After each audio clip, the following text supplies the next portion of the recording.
नमस्कार दोस्तों। आज के एक बहुत ही खास सीरीज में हमारे शो में आपका बहुत बहुत स्वागत है। आज का शो बहुत ध्यान से देखिएगा क्योंकि आज हम बहुत गूढ़ बातें करने जा रहे हैं। आज मैं इस एंकर की हैसियत से नहीं बैठी हूँ। मैं पूरी जनता की आवाज़, लाखों करोड़ों देशवासियों की आवाज़ बन के इस पॉडकास्ट को कंडक्ट कर रही हूँ। और मेरे साथ जुड़े हैं बहुत ही विख्यात आयुर्वेदा एक्सपर्ट, मोटिवेशनल स्पीकर भी हैं, बहुत सारा काम कर चुके हैं देश और विदेश में, बहुत सारे लोगों को बदल दी है उनकी दुनिया। तो वो क्लेम क्या करते हैं कि आप अपनी क्रोनिक डिजीज को रिवर्स कर सकते हैं, खत्म कर सकते हैं। आइए जानते हैं कितना सच है, क्योंकि यहाँ मिलियंस ऑफ पीपल इस बात को नहीं मान पा रहे हैं। आइए जुड़ते हैं आचार्य मनीष जी से, जो कि 30 सालों से आयुर्वेदा में अपना मुकाम पा चुके हैं। और मैं हूँ आपकी दोस्त और आपकी होस्ट सिमरन। सर, आपका बहुत बहुत स्वागत है। नमस्कार, ये धन्यवाद। बहुत ही बेहतरीन पॉडकास्ट जाने वाला है। सबसे पहली मेरी जनता की आवाज़ यही है कि आप बहुत दावा तो नहीं बोलूँगी, लेकिन हाँ, मैंने आपके एग्जाम्पल्स भी देखे हैं कि मेडिसिन्स की ज़रूरत नहीं पड़ती आयुर्वेदा में। क्रोनिक डिसीजेस जैसे कि डायबिटीज़, बोला जाता है कि शुगर है तो वो है ही, पूरी ज़िंदगी रहती है। लेकिन आपने बहुत सारे ऐसे दावे करे हैं और कहते हैं ना कि आपने बहुत यहाँ पे स्ट्रॉ में ले आए हैं आप इंडस्ट्री में कि नहीं, आपने बहुत सारे लोगों को ठीक किया है। कैसे कर पा रहे हैं सर ये आप? देखिए, पहली बात तो हम कुछ नहीं कर पा रहे हैं। हमारी बॉडी बीमार होने के लिए बनी ही नहीं है। असल में हम हेल्दी रहने के लिए बने हैं। बीमारी आती ही नहीं है बॉडी में। हाँ। बीमारी को तो आप वेलकम करते हो, बीमारी को तो आप ढोल बाजे बजा के, बैंड बाजे बजा के लेके आते हो। जैसे लोग घर में दुल्हन लाते हैं या लड़की वाले लड़का लेके आते हैं, तो ऐसे ना बीमारी को आप इनवाइट करते हो जानबूझ के। और बीमारी एक दिन में इनवाइट नहीं होती। जैसे किसी को डायबिटीज हो गई, वो सोचता है कि मैंने पिछले एक हफ्ते में क्या किया कि मुझे डायबिटीज हो गई। तो एक हफ्ते में क्या किया उससे डायबिटीज नहीं होती। एक हफ्ते में क्या किया उससे कैंसर नहीं होता। 10 दिन में क्या किया उससे हार्ट अटैक नहीं पड़ता। सालों लगते हैं लगातार जब आप इस बॉडी को अब्यूज करते हो, रॉन्ग यूज करते हो, इसको मिस यूज करते हो, तब जाके बीमारी एक आधी आती है।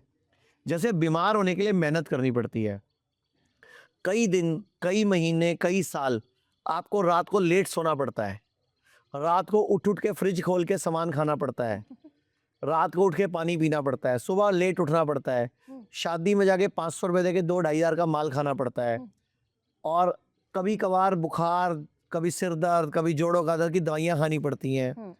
मार्केट का उल्टा सीधा, गंदा तला भुना, गंदे तेल, गंदे हवा, गंदे केमिकल वाला, प्रिजर्वेटिव वाला सामान खाना पड़ता है। कोल्ड ड्रिंक्स पीनी पड़ती हैं, दवाइयाँ खानी पड़ती हैं, खूब सारा स्ट्रेस लेना पड़ता है, तो जाके कोई एक आधी बीमारी आती है। मतलब बीमार होना आसान नहीं है। और जिनको बीमारी आ चुकी है, उन्होंने अपनी गाड़ी को बहुत साल तक मिस यूज किया है, अब्यूज किया है, ओवर यूज किया है या रॉन्ग यूज किया है, तो बीमारी आई है। अगर वो बीमारी गाड़ी को यूज करते करते टाइम टाइम पे उसकी सर्विस कराते रहते, तो कभी बीमारी आती ही ना। जैसे कि आपके पास गाड़ी होगी, हर एक के पास गाड़ी है, स्कूटर है, बाइक है, कार है, उसकी सर्विस लोग रेगुलर कराते हैं। जबकि गाड़ी ज्यादा इंपॉर्टेंट है कि शरीर ज्यादा इंपॉर्टेंट है? डेफिनेटली शरीर। जी। इसी से हमारा जीवन चलेगा। जी। लेकिन हम गाड़ी का ध्यान रखते हैं, उसकी हर 10,000 किलोमीटर पे, हर 5,000 किलोमीटर सर्विस कराते हैं, लेकिन अपनी आज तक नहीं कराई। अच्छा, लोगों को यही नहीं पता बॉडी की सर्विस होती क्या है। जैसे मैं आपसे पूछता हूँ, आपने पिछली बार अपनी बॉडी की सर्विस कब कराई थी?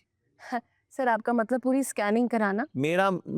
मेरा मतलब स्कैनिंग नहीं है, स्कैनिंग तो टेस्ट हो गया। मैं तो चेकिंग की बात ही नहीं कर रहा। मैं तो बोल रहा हूँ चेकिंग में खराब होने से पहले ही अपनी बॉडी को साफ कर लेना, यानी कि आयुर्वेदा का पंचकर्म, ओके। वमन, विरेचन, बस्ती, नस्यम और रक्त मोक्षण, ये 5 कर्म है जिसको पंचकर्म बोलते हैं। जी। और ये हजारों साल पहले चरक ऋषि ने अपनी किताब में डाल दिए, चरक संहिता में, कि हर एक व्यक्ति को पंचकर्म कराना जरूरी है। Panchakarma in Ayurveda is the best rejuvenation you can ever do. अगर वो पंचकर्म कराता रहेगा, यानी कि बिना बीमार हुए गाड़ी की सर्विस कराता रहेगा, तो हमें कई बड़ी बीमारी आएगी ही नहीं।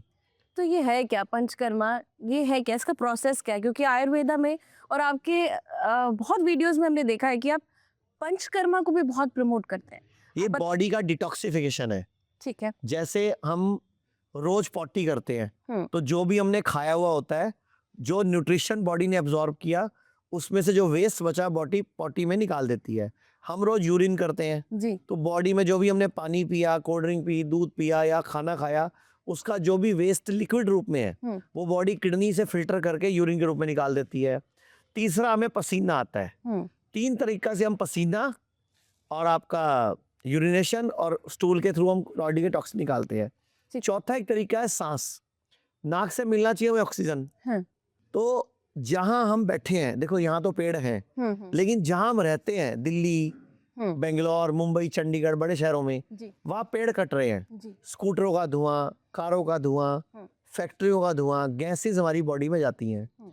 तो बॉडी में वो गई, अब बॉडी ने उसका प्रोसेस करा, तो बॉडी में कुछ पार्ट टॉक्सिन के रूप में चला जाता है बॉडी के अंदर ही, और हम लेते ऑक्सीजन है, छोड़ते कार्बन डाइऑक्साइड है। जी। और ये जो पीछे पौधे हैं, ये लेते कार्बन डाइऑक्साइड है, छोड़ते ऑक्सीजन है। जी।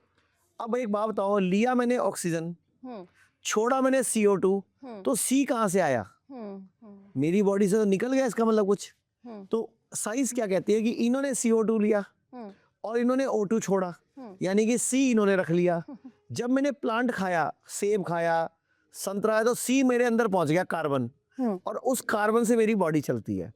अब ये कार्बन जो हम सांस ले रहे हैं, छोड़ रहे हैं, खाना खा रहे हैं, हजम कर रहे हैं, इस पूरे प्रोसेस में फ्री रेडिकल और टॉक्सिन्स बॉडी में इकट्ठे होते हैं। जी। और वही बीमारी है। तो मैं आपको बीमार होते क्यों है, एक कारण बता रहा हूँ। आयुर्वेद कहता है सर्वे रोगा अपि मंदागिनी ही अजीर्ण मलिने कुपित मल संचते। इसका मतलब होता है सभी रोग मंद अग्नि से उत्पन्न होते हैं। कमजोर लीवर, कमजोर पेनक्रियास, कमजोर स्प्लीन, कमजोर पेट यानी कमजोर मेटाबॉलिज्म, यानी खाना ढंग से हजम नहीं होना और पेट साफ नहीं होना। अजीर्ण मलिने मतलब अजीर्ण हो जाता है, इंडाइजेशन, जिसको हम अपच बोलते हैं। जी। और कुपित मल संचय, मल कुपित होकर संचय हो जाता है, मतलब जो खाना हजम नहीं हुआ, जो खाना बॉडी में डाइजेस्ट नहीं हुआ, वही चर्बी के रूप में, वही टॉक्सिन के रूप में, वही सिस्ट, ट्यूमर, रसौली, गांठ या कैंसर के रूप में बॉडी में जम जाता है। यानी कि किसी ने बोला मुझे ब्रेस्ट कैंसर है, हम बोलते हैं नहीं, ब्रेस्ट में कुपित मल संचय है। किसी ने बोला मुझे प्रोस्टेट में कैंसर है, हम बोलते हैं ना, प्रोस्टेट में कुपित मल संचय है। मतलब कुछ भी जो है वो सब अधपचा भोजन है। अगर आप किसी ट्यूमर, रसौली, सिस्ट को लेबोरेटरी में भेज के चेक करो, उसमें न्यूट्रिशन ही तो है जो हजम नहीं हुआ, या हमारी बॉडी में जो एक्स्ट्रा एलिमेंट चले गए, जैसे प्लास्टिक चला गया। अब आप बोलोगे प्लास्टिक कैसे चला गया? हम प्लास्टिक की पानी बोतल में पानी पी रहे हैं, हम टी बैग यूज कर रहे हैं, टी बैग चाय वाला। अभी ICMR की रिसर्च हुई है कि एक टी बैग में 11 करोड़ माइक्रो प्लास्टिक है। एक टी बैग में 11 करोड़, और ये माइक्रो प्लास्टिक है।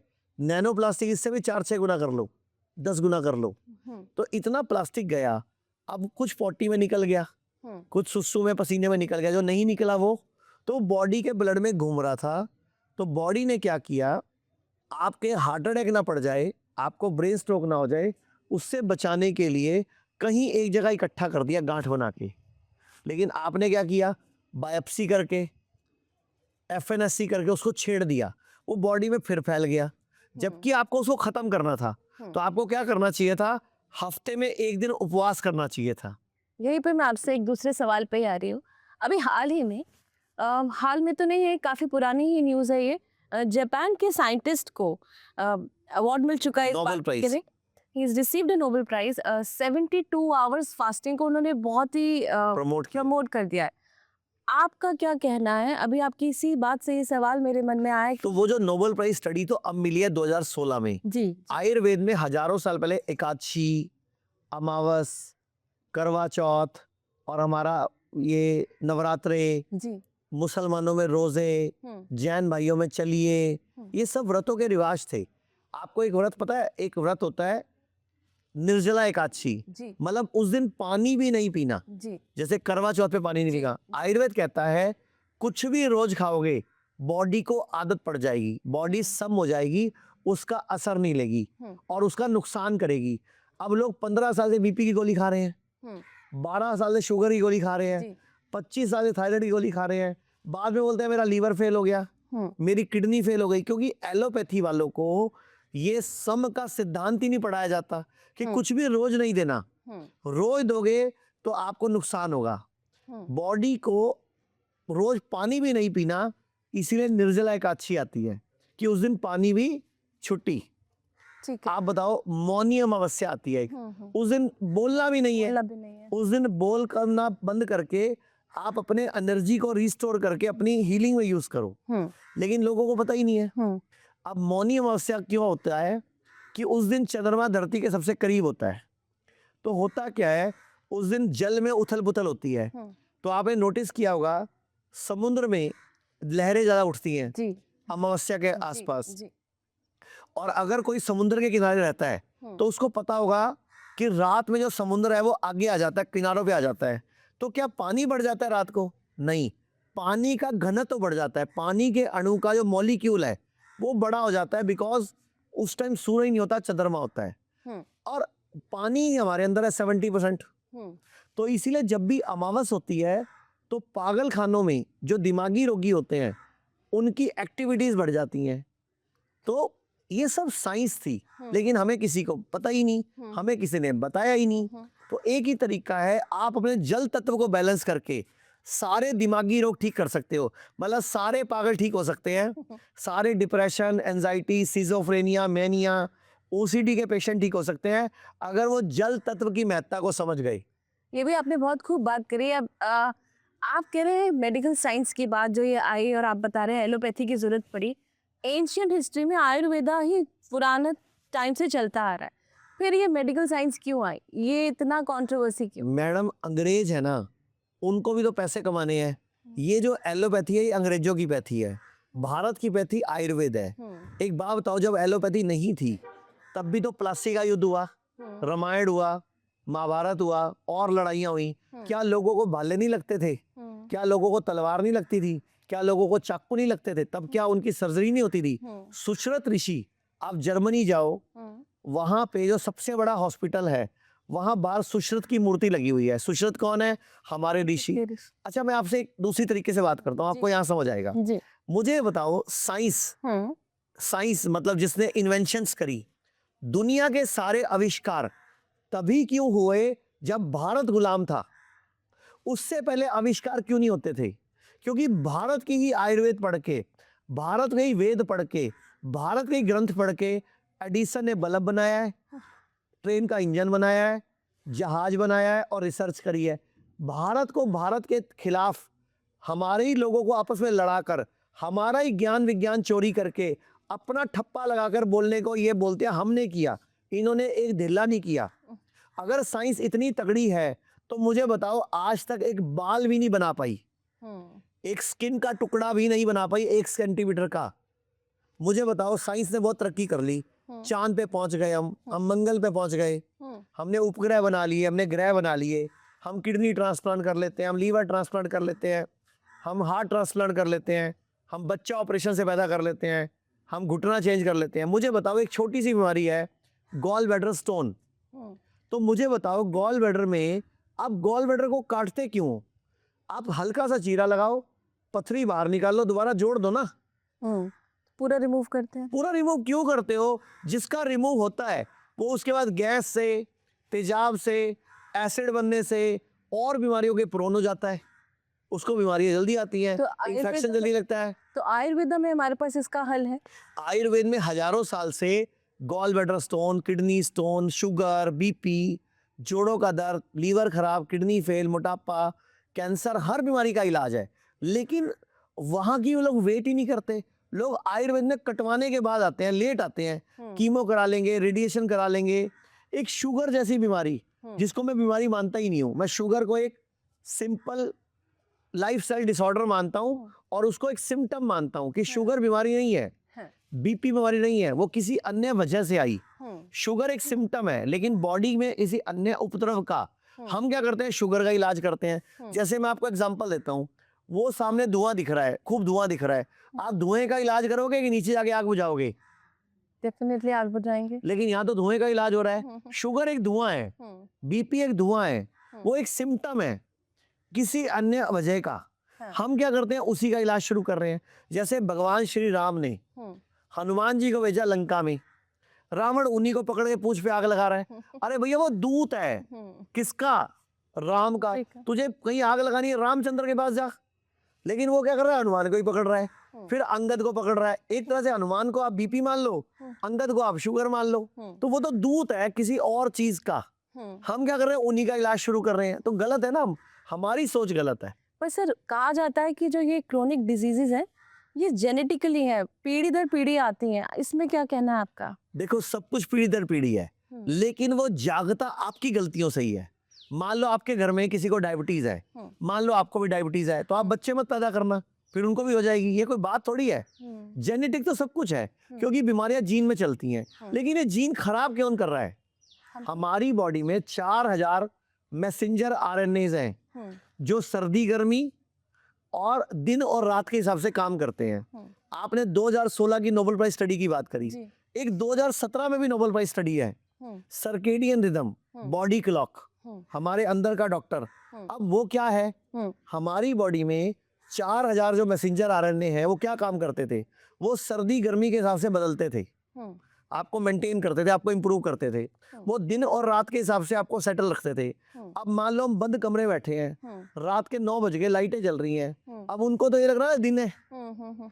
ऐसे ही हमने एसी बना के, हीटर बना के सर्दी गर्मी खत्म कर ली, तो वो मैसेंजर आरएनए कंफ्यूज हो गए, हमारे डीएनए तक गलत मैसेज जा रहा है, तो हमें ट्यूमर हो रहा है, रसौली हो रही है, कैंसर हो रहा है, शुगर हो रहा है, बीपी हो रहा है। आपके हिसाब से जितनी भी प्रॉब्लम्स हैं ये सारी हमारे लाइफस्टाइल डिजीज है और ईटिंग डिजीज है। ठीक है सर, यहाँ पे मैं एक बहुत ही इंपॉर्टेंट बात करने जा रही हूँ। अभी मैंने सुना आपसे मोटापा, जो कि आयुर्वेदा के पास बहुत ही अच्छा ट्रीटमेंट है, आप कहते हैं मोटापा अब घर घर की बीमारी है। ये एक ऐसा लाइफस्टाइल डिसऑर्डर हो चुका है, बच्चे भी बहुत पीड़ित है, बहुत छोटी उम्र में बच्चों की प्रॉब्लम चल रही है।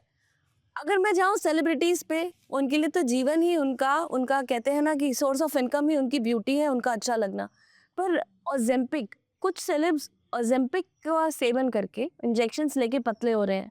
लेकिन हाल ही में मैंने देखा अक्षय कुमार जी बहुत ही आयुर्वेदा को बहुत फॉलो कर रहे हैं, and he is one of the very good and best. मैं आपको एग्जांपल देता हूँ, आप सब लोग भारती को जानते हो। जी जी जी भारती का तो पर्सनैलिटी ही मोटापा थी जी। तो भारती ने हमारे यहाँ 23 किलो वजन घटाया है। अच्छा आप ये बताओ, सच्ची सच्ची आपके वजन घटाने में किसका योगदान है? मैं सच्ची बोलूं, मैंने इनके बहुत सारे वीडियो देखे थे, और मैं अब मतलब मोस्टली इतना तो 8 तो बजते ही नहीं मेरे और हर्ष के खाने में, मोस्टली 7 सवा 7 हमारा खाना हो जाता है, जो कि आचार्य जी के हिसाब से अभी गलत है। 17 किलो इसी हॉस्पिटल में रह के घटाया है। अच्छा उसकी मम्मी भी एडमिट रही, उनकी किडनी फेल थी और उनको बीपी की गोली चलती थी, शुगर की गोली चलती थी और उनको पैर सूजे हुए थे, और आज 3 साल हो गए, एक भी डायलिसिस नहीं हुआ। मेरी सासू माँ है जो, उनको डायबिटीज़ की शिकायत है, बहुत हाई लेवल पे थी, फैटी लीवर था, मेरी मम्मी को किडनी की प्रॉब्लम है, और मैं बहुत खुश हूँ और मैं लेके भी जा रही हूँ दोनों को वापस। ਇੰਨੀ ਮਾੜੀ ਕੰਡੀਸ਼ਨ ਸੀ ਕਿ ਮੈਂ ਚੱਲ ਵੀ ਨਹੀਂ ਸਕਦੀ ਸੀ। मतलब ਤੁਹਾਨੂੰ ਪੈਰ ਸੁੱਜੇ ਹੋਏ ਸੀਗੇ? ਪੈਰ ਸੁੱਜੇ ਹੋਏ ਸੀ, ਹੱਥ ਸੁੱਜਿਆ, ਮੂੰਹ ਸਾਰਾ, ਮਤਲਬ ਮੈਂ ਸੁੱਜੀ ਹੋਈ ਸੀ। ਕਾਫੀ ਦਿੱਕਤ ਸੀਗੀ? ਕਾਫੀ ਦਿੱਕਤ, ਚੱਲ ਵੀ ਨਹੀਂ ਸਕਦੀ ਸੀ। ਹੁਣ ਤੁਹਾਨੂੰ ਕੋਈ ਦਿੱਕਤ ਪਰੇਸ਼ਾਨੀ? ਕੋਈ ਪਰੇਸ਼ਾਨੀ, ਕੋਈ ਕੁਛ ਨਹੀਂ, ਮੈਂ ਆਪੇ ਹੀ ਚਲਦੀ, ਆਪੇ ਹੀ ਉਹ ਕਰਦੀ ਆ। 5-6 ਸਾਲ ਤੋਂ ਇਨਸੂਲਿਨ ਚੱਲ ਰਹੀ ਸੀਗੀ? ਹਾਂਜੀ। ਇੱਥੇ ਤੁਹਾਡੀ ਕਿੰਨੇ ਦਿਨ ਚ ਇਨਸੂਲਿਨ ਬੰਦ ਹੋ ਗਈ 4 ਸੀ? ਦਿਨਾਂ ਦੇ ਬਾਅਦ ਹੀ ਮੇਰੀ ਠੀਕ ਹੋ ਗਈ। ਅੱਛਾ, ਤੁਹਾਨੂੰ ਜਦੋਂ ਕਿਡਨੀ ਦੀ ਦਿੱਕਤ ਦੱਸੀ ਸੀ ਪਹਿਲੀ ਵਾਰੀ, ਹਾਂਜੀ। ਤੁਸੀਂ ਕਿਵੇਂ, ਕਿਹੜੀ ਹਾਲਤ ਵਿੱਚ ਇੱਥੇ ਆਈ ਸੀ? ਕਿਡਨੀ ਤੁਹਾਨੂੰ ਤਾਂ ਡਾਇਲਿਸਿਸ ਦੱਸਿਆ ਸੀ ਡਾਕਟਰ ਨੇ? ਦੱਸਿਆ ਸੀ ਕਿ ਤੁਹਾਨੂੰ ਕਰਵਾਉਣੀ ਹੀ ਪੈਣੀ ਹੈ, ਤੁਹਾਡੀ ਕਿਡਨੀ ਖਰਾਬ ਹੋ ਗਈ ਹੈ। ਮੈਨੂੰ ਟੇਬਲ ਤੋਂ ਚੁੱਕ ਕੇ ਲਿਆਏ ਆ ਬੱਚੇ ਕਿ ਨਹੀਂ ਅਸੀਂ ਨਹੀਂ ਕਰਵਾਉਣੀ। ਅਸੀਂ ਕੀ ਕਰਦੇ ਆ ਇੱਥੇ ਤੇ ਇਹ ਬੜਾ ਕੁਝ ਕਰਦੇ ਨੇ, ਮਾਲਸ਼ਾ ਕਰਦੇ ਆ, ਪਾਣੀ ਵਿੱਚ ਬਿਠਾਉਂਦੇ ਆ, ਦਵਾਈ ਦਿੰਦੇ, ਔਰ ਬੜੇ ਪਿਆਰ ਨਾਲ। ਇੱਕ ਥੋੜੀ ਜਿਹੀ ਤਬੀਅਤ ਖਰਾਬ ਹੈ, ਇੱਕ ਡਾਕਟਰ ਨਹੀਂ 10 ਡਾਕਟਰ ਖੜੇ ਹੋ ਜਾਂਦੇ ਆ। मतलब पूरी केयर करते हैं? ਪੂਰੀ ਕੇਅਰ ਕਰਦੇ, ਇੰਨੇ ਡਾਕਟਰ ਤੇ ਬਾਹਰ ਵੀ ਨਹੀਂ ਕਰਦੇ ਹੋਣਗੇ। ਤੁਸੀਂ ਪੈਸੇ ਖਰਚ ਕੇ ਵੀ ਚਲੇ ਜਾਓ, ਉੱਥੇ ਵੀ ਨਹੀਂ ਕਰਨਗੇ। ਇੱਥੇ ਤੇ 1 ਮਿੰਟ ਹੀ ਨਹੀਂ ਲਗਾਉਂਦੇ, फोन पहुंचा नहीं तो वो डॉक्टर भज्जे आते हैं। यानी कि वही किडनी काम कर रही है। और भारती की जो सासू माँ है, हर्ष की मम्मी, उनको भी वजन घटाया उन्होंने भी, उनकी भी इंसुलिन बंद हुई, उनको भी 3 साल से इंसुलिन चल रही। और भारती ने घर पर रह के फिर वजन और घटाया। तो भारती प्रॉपर आयुर्वेदा बिलीवर है, आयुर्वेदा फॉलोवर है, मेरे साथ पॉडकास्ट भी कर चुकी है, जी यहाँ पे रह भी चुकी है। जी भारती की मम्मी भी यहाँ लगभग 1.25 महीने रही है। जी फिर उसके बाद आप कपिल शर्मा की बात करो, कपिल शर्मा को भी 2016 में डिस्क प्रॉब्लम हुई थी, शाइटिका हुआ था। सिद्धू जी का वीडियो सबने वायरल हुआ, जी जी जी सिद्धू जी की वाइफ का कैंसर ठीक हुआ।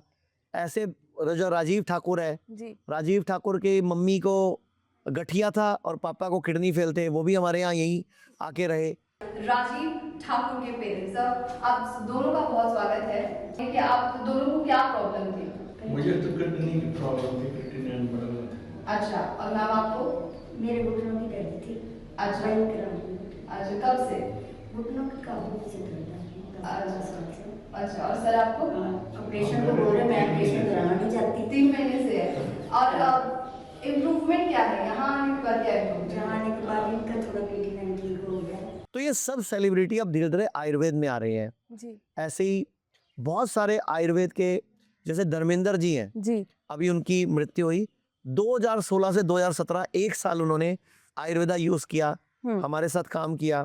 ऐसे बहुत सारे और सेलिब्रिटीज हैं जो अब रेगुलर आयुर्वेद को फॉलो कर रहे हैं। जी कपिल शर्मा शो के तो सारे ही सेलिब्रिटीज हमसे जुड़े हुए हैं।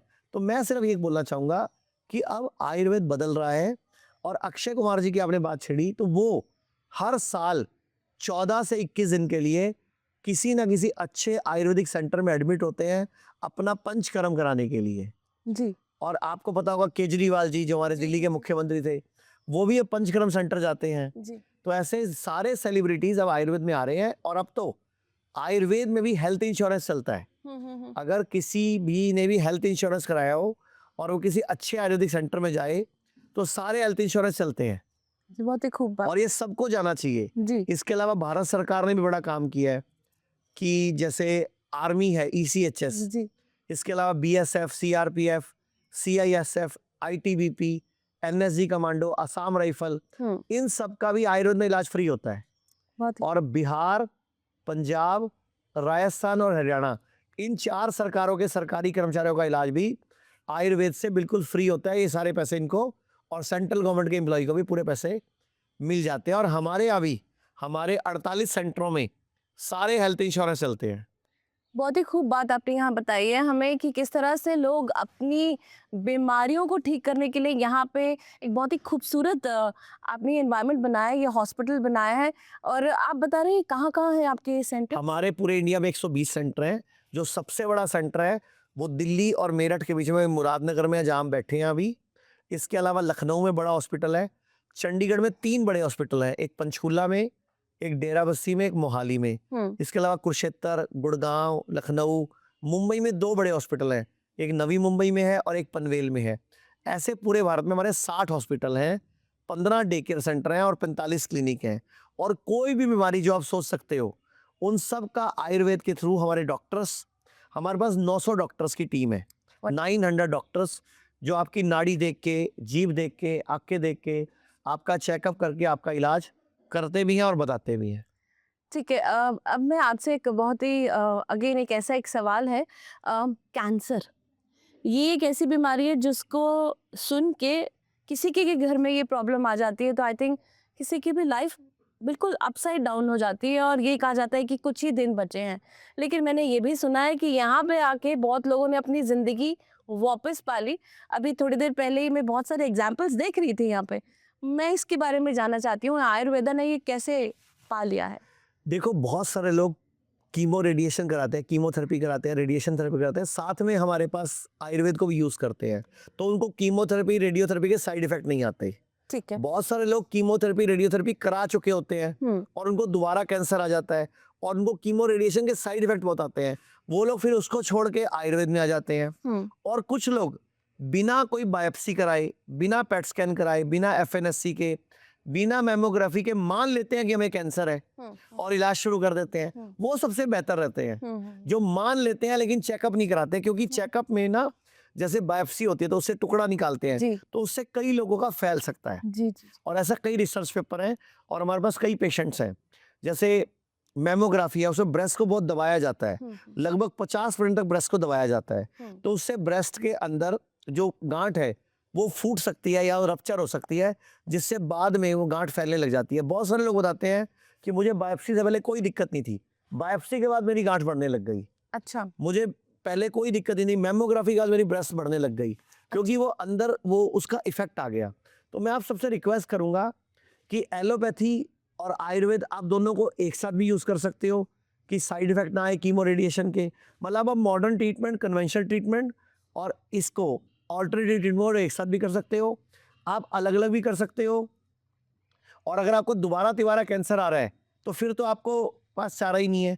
हमारे पास बहुत सारे ऐसे लोग आते हैं जिनको डॉक्टर बोल चुका था आपके पास इतने दिन बचे हैं, आपके पास महीना बचा है, अब आपका कोई इलाज नहीं है, अब आप मरने वाले हो।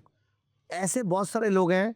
एक लेडी है मेरे पास, 3 साल हो गए उसको जिंदा घूमते हुए, वो डॉक्टर मर चुका है जिसने बोला था कि आप मरने वाले हो, लेडी जिंदा घूम रही है। बहुत ही खूब। एक लेडी है मेरे पास, 21 साल पहले उनको बोल दिया गया था आप 6 महीने में जाने वाले हो, लेकिन वो आज तक जिंदा घूम रही है। तो ऐसे सैकड़ों पेशेंट हैं। तो मैं सबसे रिक्वेस्ट करूंगा, अपनी डाइट बदलो, हफ्ते में एक उपवास शुरू करो, सूरज डूबने के बाद खाना खाना बंद करो, और बाजार का गंद, ये नकली चीजें खाना बंद करो। जैसे बाजार में टमाटो सॉस मिल रही है, तो उतने का तो टमाटो नहीं आता जितने में वो 5 लीटर सॉस बिक जाती है। मुझे बताओ, टमाटर 50 रुपए किलो है, तो टमाटर की सॉस 50 रुपए की 5 लीटर बिक रही है।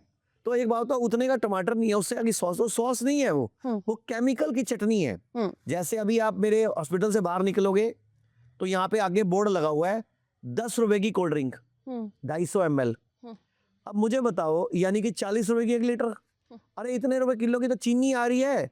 अरे वो 10 रुपए की जो बोतल है उसमें 6 रुपए की तो बोतल है, प्लास्टिक की बोतल 6 रुपए की है। अब जिसने कोल्ड ड्रिंक बेची होगी 2 रुपए उसने भी लिए होंगे, जिसने बनाई होगी उसने भी 1-1.5 रुपए कमाया होगा। तो क्या केमिकल का पानी पियोगे, वो संतरी पानी, वो काला पानी, अरे वो काले पानी की सजा दे देगा बाद में। Cancer, kidney fail, liver fail ही करेगा तुम्हारा, बीपी शुगर ही करेगा तुम्हें, अस्थमा ही करेगा तुम्हें। तो मैं हाथ जोड़ के विनती करता हूँ, ये मिलावटी खाने, अच्छा डब्बे वाला जूस गलती से नहीं पीना चाहिए। डब्बे वाला जूस, मैं आपको उदाहरण देता हूँ। मान लो डब्बे का जूस बाजार में एक अच्छा ब्रांड का 100 रुपए लीटर बिकता है। मान लो लीची का जूस है, 100 रुपए लीटर है, बड़ा बढ़िया ब्रांड है, और उस पर लिखा भी हुआ है सच्चा जूस। मैं नाम नहीं बोल रहा, समझ जाएंगे लोग। ऐसे बहुत सारे सच्चे झूठे जूस हैं। अब वो 100 रुपए में लीची का 1 लीटर का जूस है। अब लीची को इमेजिन करो, इतनी मोटी गिटक होती है, ऊपर उसके कांटेदार छिलक होता है। अगर 1 किलो लीची का आप जूस निकालोगे तो 100 ग्राम निकलता है। तो आपको 9 किलो लीची चाहिए, क्योंकि 900 ml जूस चाहिए। तो 70 रुपए किलो की लीची आती है होलसेल में, तो 630 रुपए की तो लीची हो गई। 10 रुपए का डिब्बा है, जिसने बेचा 10 रुपए उसको भी चाहिए होंगे, बेचने वाले को ही तो चाहिए। 100 रुपए में जिसने बनाया 10 रुपए उसको भी चाहिए होंगे। फिर बिपाशा उसको डब्बा पकड़ती है, कोई 15-20 रुपए वो भी लेके जाती होगी। तो मुझे बताओ, 660 रुपए का जूस या 670 रुपए का जूस आपको 100 रुपए का कैसे मिल रहा है? तो वो जूस नहीं है, वो कोल्ड ड्रिंक से भी खतरनाक केमिकल है, मत पियो। वो निरी चीनी है, निरे एसेंस है, निरा केमिकल है। गलती से भी डब्बे वाला जूस, लोग क्या करते थे अभी कुछ टाइम पहले तक, तो जब हमने अभियान शुरू किया था, लोग बहन के घर राखी बंधवाने जाते हैं ना, 4 डब्बों के जूस का गिफ्ट पैक ले जाएंगे। अरे वैसे ही बहन को मार दो भाई। एक तो राखी बंधवाने जा रहे हो, वो तुम्हारी रक्षा का वचन देने जा रहे हो, और उसकी रक्षा की जगह तुम उसकी रक्षा का बेड़ागर करने जा रहे हो कि तो डब्बे वाला जूस पी। आपको जाना है, फ्रूट लेके जाओ, पूरी टोकरी लेके जाओ, और मिठाइयां भी खानी बंद कर दो, क्योंकि इतना दूध नहीं है बाजार में जितनी मिठाइयां बिक रही हैं। भारत सरकार के स्वास्थ्य मंत्री ने संसद में खड़े होकर बोला कि भारत में बिकने वाला 64% दूध नकली है। अब जब दूध नकली है तो दही असली कहां से आएगी? पनीर असली कहां से आएगा? तो अभी FSSAI की वेबसाइट चेक करो आप दिवाली पर, चंडीगढ़ में जितने सैंपल फरे गए 94% सैंपल फेल, दिल्ली में 84% sample fail. What is this? जब सारा पनीर ही नकली है तो खाना क्यों है? आपने बिल्कुल सही कहा कि बहुत मिलावट, सब कुछ नकली। हमारी तो हवा भी यहाँ पे प्रदूषित है, हम सांस भी कैसे ले रहे हैं। अगर आप दिल्ली में बैठे तो देखिए कि यहाँ पे कितना पॉल्यूशन हो चुका है। इसके चलते मेरा आखिरी सवाल आपसे ये रहेगा, अभी आपने बहुत सारी चीज़ें बता दी हैं हमें कि क्या खाएं। कोरोना के बाद बच्चों का लाइफस्टाइल बहुत ज़्यादा बिगड़ चुका है। पेरेंट्स की बहुत ज़्यादा ये हर पेरेंट का ये प्रॉब्लम है कि कैसे अपने बच्चों को वापस उसी लाइफस्टाइल पे लेके आया जाए। तो स्पेसिफिकली बच्चों के लिए क्या मैसेज रहेगा आपके लिए? मैं सारे भारत के हर बच्चों के लिए एक मैसेज देना चाहूँगा। हफ्ते में 2 दिन 15-20 पत्ते तुलसी, 15-20 पत्ते नीम, 1 टुकड़ा हल्दी और चौथा हिस्सा काली मिर्च, हल्दी का 5वां हिस्सा काली मिर्च, इनका काढ़ा बना के अपने हर बच्चे को हफ्ते में 2 दिन पिलाना शुरू करें। सुबह खाली पेट उकड़ू बिठा के। बच्चों को डायबिटीज़ नहीं होगी, बच्चों को चश्मा नहीं लगेगा, बच्चों का खून साफ रहेगा। और जितनी भी लड़कियां मुहासों को लेके, पिंपल्स को लेके, मुंह पे दाने को लेके, स्किन को लेके, ब्लड के प्यूरिफिकेशन को लेकर चिंतित रहती हैं, उनकी चिंता खत्म हो जाएगी। कुछ लोगों के चेहरे पे ना काले काले धब्बे से दाग से बन जाते हैं, गर्दन काली हो जाती है, चेहरे पे मुहासे आ जाते हैं, या चेहरे पे आपके स्कार्स आ जाते हैं, एक्ने आ जाता है, ये सब कुछ ठीक हो जाएगा अगर आपने नीम के पत्ते, तुलसी के पत्ते, हल्दी और काली मिर्च का काढ़ा शुरू कर दिया। हफ्ते में 2 दिन, हर 3 दिन बाद आप सुबह बच्चों को पिलाओ। और बच्चों को बोलो कि फास्ट फूड से दूर हो जाए और बच्चों को घर पे ही अच्छी अच्छी चीज़ें बना के खिलाओ ताकि बच्चे हेल्दी फूड खाएं। नहीं तो एक नियम बनाओ, कुछ भी खाना है खाओ, नाश्ते में पहले फ्रूट्स खाना शुरू कर दो, लंच में पहले सैलड खाना शुरू कर दो, डिनर में पहले वेजिटेबल सूप पीना शुरू कर दो, तो आपका बहुत बढ़िया बचाव हो जाएगा। और शादी में जाओ, 500 रुपये दो तो 500 का ही माल खाना है, बस ये मान लो। अभी 500 दे के 2000 का माल खा जाते हो तुम। 8 बजे सूप, 8:15 बल्ले, 8:30 पापड़ी, 8:45 चाउमीन, 9:15 बजे मंचूरियन, फिर उसके बाद 9:30 बजे पूरा फूड, फिर उसके बाद दूध का गिलास, बीच में बर्फ़ी का टुकड़ा, बीच में कॉफ़ी, फिर एक आइस क्रीम, फिर 11 बजे तिल्ले वाली कुल्फ़ी, फिर 11:30 एक और कॉफ़ी। अरे भैया 8 बजे की मशीन खोल रखी है, बंद भी कर दो, वो सारी मशीन का बेड़ा गर्क हो जाएगा। अच्छा, सुबह उठ के अगर आपको पोटिया लग गई या उल्टियाँ लग गई तो आप परेशान हो जाते हो, फिर करते हो 100 करोड़ बड़े डॉक्टर को फ़ोन। वो बोलता है क्या हो गया? अगर सुबह उठ के पोटिया लगी तो loose motion, indigestion, infection, indigestion, diarrhoea, food poisoning, यानी कि गंद निकाल रहा है, उसको भी ये टर्म्स दे जा रही है। और उसी टाइम अगर आप आयुर्वेदिक डॉक्टर को फोन कर लो, वो पता क्या बोलेगा? जो हो रहा है उसको होने दो, बॉडी सयानी है, गंद निकाल रही है। अच्छा, फिर डॉक्टर क्या बोलेगा? बड़े वाला डॉक्टर, कुछ रोकने की दवाई ले लो। क्यों भाई, हीरे मोती निकल रहे हैं क्या? क्या निकल रहा है? अंदर से गंद निकल रहा है। कभी भी गंद को रोकना नहीं, कभी भी उल्टी को रोकना नहीं, कभी भी पोटी को रोकना नहीं, ये बॉडी का गंद निकाल रहे हैं। तो आपको समझना पड़ेगा। आयुर्वेद कहता है फोड़ा, फुंसी, उल्टी, दस्त, जुकाम और बुखार ये मित्र हैं, हमारे भले के लिए आते हैं, लेकिन हमें भला चाहिए ही नहीं। तो मैं तो चाहूंगा, सारे भारत से अपील है, सुधर जाओ, तभी आप बचोगे, वरना सारा कमाई, सारी मेहनत सब डॉक्टर ले जाएंगे। आप छोटे घर में आ जाओगे, डॉक्टर बड़े कोठी में पहुंच जाएगा। बहुत ही मैं कहना चाहती हूँ कि आज मैं बन के आई थी जनता की आवाज़, और मैं बहुत सारी ऐसी चीज़ें यहाँ पे जान चुकी हूँ। और आयुर्वेदा, सच में बताऊँ तो हमारे पेरेंट्स, हमारे दादा दादी इसी चीज़ में बिलीव करते थे। छोटे छोटे नुस्खे हम आज भी करते हैं, लेकिन आपके थ्रू आज जाना, और मैं जानती हूँ कि जितने भी हमारे देशवासी, जितने भी व्यूअर्स ये देख रहे हैं, आई एम श्योर कि आप आयुर्वेदा की जो कहते हैं ना इम्पोर्टेंस जान चुके होंगे। Right from the houses mouth हमारे पास यहाँ पे हमारे साथ जुड़े हैं आचार्य मनीष जी, जिन्होंने आज पूरी हमारी सारी जितने भी क्वेश्चंस होंगे दिमाग के क्लियर कर दिए। आपका बहुत बहुत धन्यवाद। मैं एक लाइन बोलना चाहूंगा सारे भारत को, जो खाना आप सूरज डूबने से पहले खाते हैं वो आप अपने शरीर का भरण पोषण करने के लिए खाते हैं जी। जो खाना आप सूरज डूबने के बाद खाते हैं वो आप बड़े बड़े हॉस्पिटलों का पेट भरने के लिए खाते हैं। बहुत ही सही बात कही। आपका बहुत बहुत धन्यवाद सर फॉर योर टाइम, बहुत धन्यवाद और thank you so very much. Thank you audience, आप जुड़े रहिए, मिलते हैं नेक्स्ट एपिसोड में।